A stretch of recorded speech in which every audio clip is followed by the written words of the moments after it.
What would you do if you slowly discovered that someone had been watching your family for most of your life? Not once, not by accident, but from parked cars, from upstairs windows, from hidden cameras, and then one day you recognize the same man in a different country. This is the true story of how I realized we were never just a normal family. I'm 22 years old now, freshly graduated from college, and for most of my life, I believed I grew up in a perfectly normal home.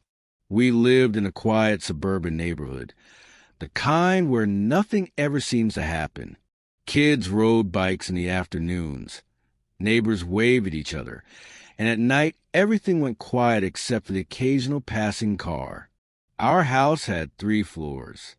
My bedroom was on the 2nd floor. My dad's office was on the 3rd floor. Both of our windows faced the street. At the time, that detail meant nothing to me. Now, I know it meant everything. The first strange thing happened when I was still in middle school. I don't remember the exact year, only that I was young enough to be sent to bed early and old enough to understand when my parents were scared. One weekend morning, I came downstairs for breakfast and heard my parents talking in the kitchen. My dad's voice was low and tense. My mom sounded worried. When I asked what was wrong, they told me not to worry about it. A few days later, my older brother told me what really happened. That night, my dad had been working late in his office, trying to finish paperwork. Around midnight, he noticed a large Chevy Suburban moving down our street, but it wasn't driving normally. It was crawling, so slowly it looked like it was barely moving at all. It passed our house once, then turned around and came back. Then it stopped directly in front of our house. No doors opened. No one got out. No lights turned off. My dad sat there, staring out the window, waiting for something to happen. Nothing did. After a few minutes, he went back to work, but every few minutes he checked the window again. The car was still there. Around 2 a.m., he fell asleep at his desk. When he woke up at 5:30 a.m., the sky was still dark, and the car was still there. Same spot, same position. It drove away just before sunrise. My dad said he thought he was dreaming at first. Later, he admitted he'd seen strange cars driving back and forth on our street before, but never one that stayed for hours. We convinced ourselves it was probably someone sleeping in their car, or someone lost, or someone checking houses. Life went on. Years passed. Then I was 15. I used to stay up late making music in my room. My desk was right in front of my window, so I could always see the street. One night, while wearing headphones, I noticed a flicker of light on my wall. I took off one ear cup and looked outside. 3 cars were moving slowly down the street. People inside them were shining flashlights into houses. They scanned the house next to mine. Then their beam reached my window. I dropped to the floor. Seconds later, the light swept across my ceiling. They were checking who was home. I lay there, heart pounding, until the cars drove away. The next morning, I told my parents everything. My dad installed security cameras, motion lights, a doorbell camera. We thought it was over. A couple of years later, a contractor was doing landscaping in our backyard. He called my dad over. Hidden in one of the bushes was a tiny camera, about the size of a car key, battery powered. No memory card, no SIM card, which meant it wasn't storing anything. It had to be streaming live footage to someone parked close enough to receive it. My dad searched through months of camera footage. Nothing. The police said there wasn't much they could do. We felt watched, but there was nothing to prove it.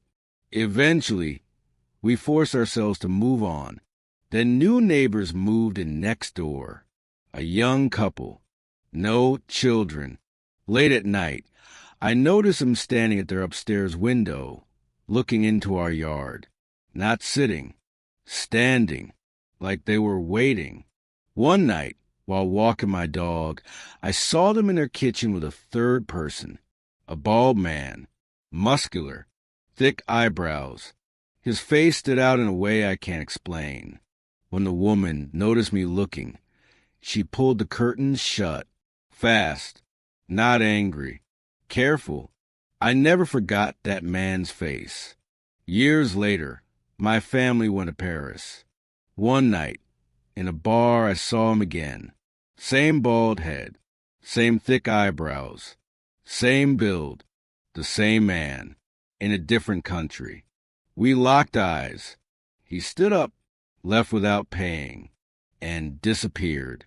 Days later, I saw him again, taking photos near us. That's when I told my parents everything. We finished the trip, but none of us felt safe.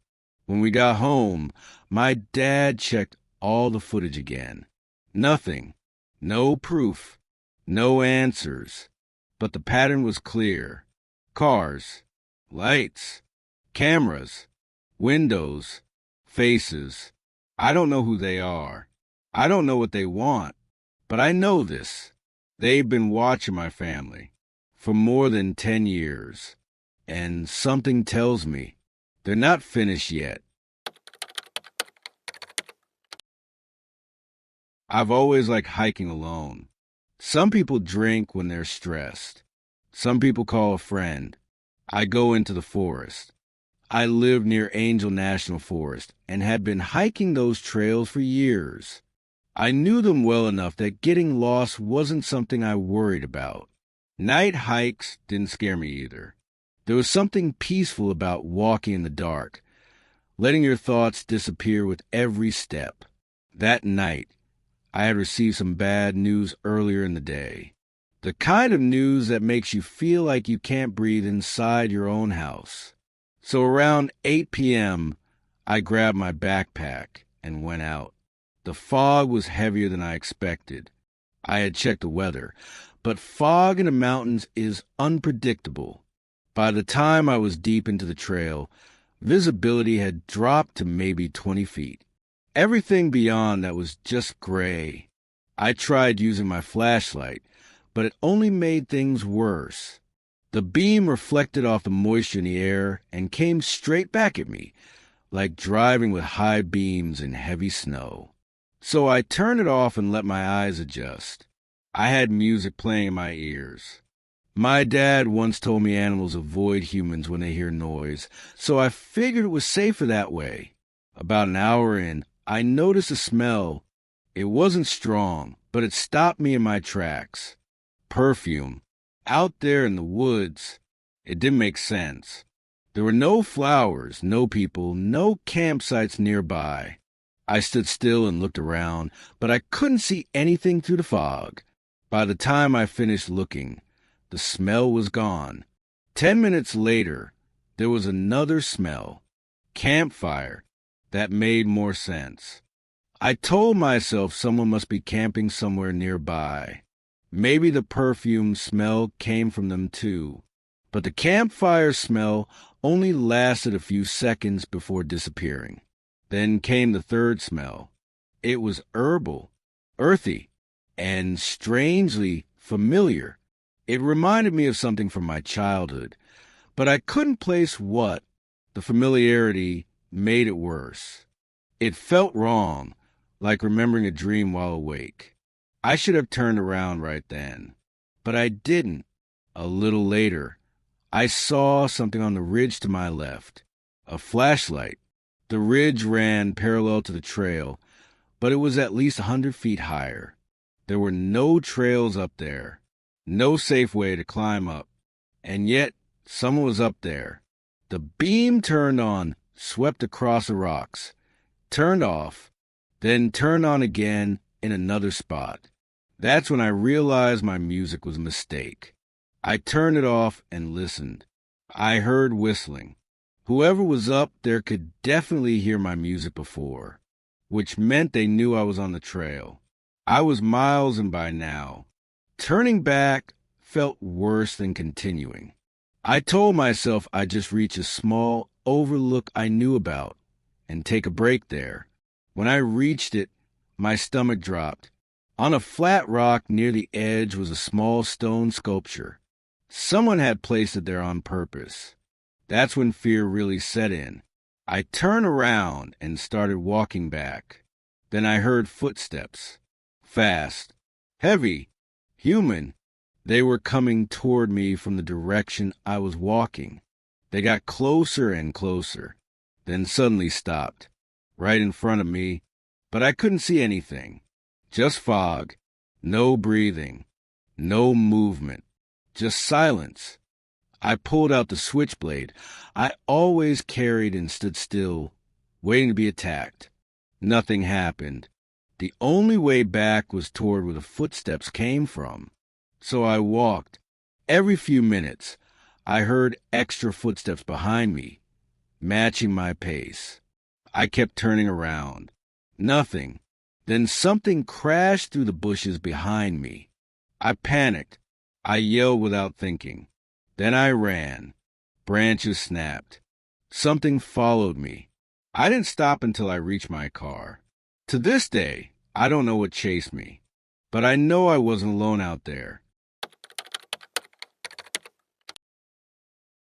When I was 15, my parents were going through a brutal divorce. My mom decided it would be best if I stayed with my great-aunt Lucy for a few weeks while things were being sorted out. Aunt Lucy lived in a massive Victorian house in upstate Vermont. It had been turned into apartments decades ago. She owned the whole building and lived alone on the first floor. The upper floors were rented out. The place looked like something from a movie. Tall ceilings, hardwood floors, decorative moldings around every door. What I noticed immediately was that Aunt Lucy avoided certain rooms in her own apartment.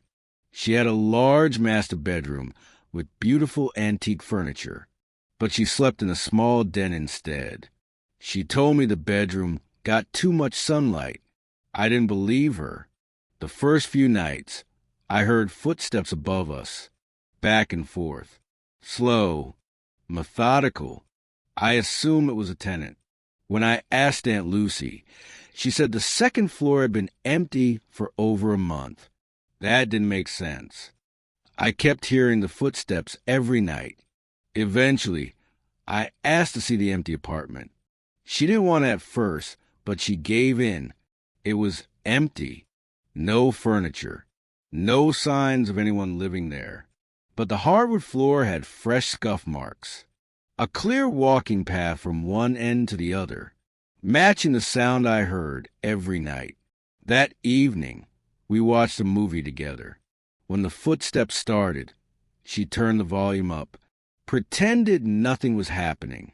Later that night, I saw a faint light upstairs, like some of a flashlight. My mom refused to explain anything when I called her. Years later, I learned someone had died there under strange circumstances, and the family kept it secret. No one ever told me the truth, and they never will. 3 true stories. 3 people who felt watched, followed, and hunted. No monsters. No ghosts.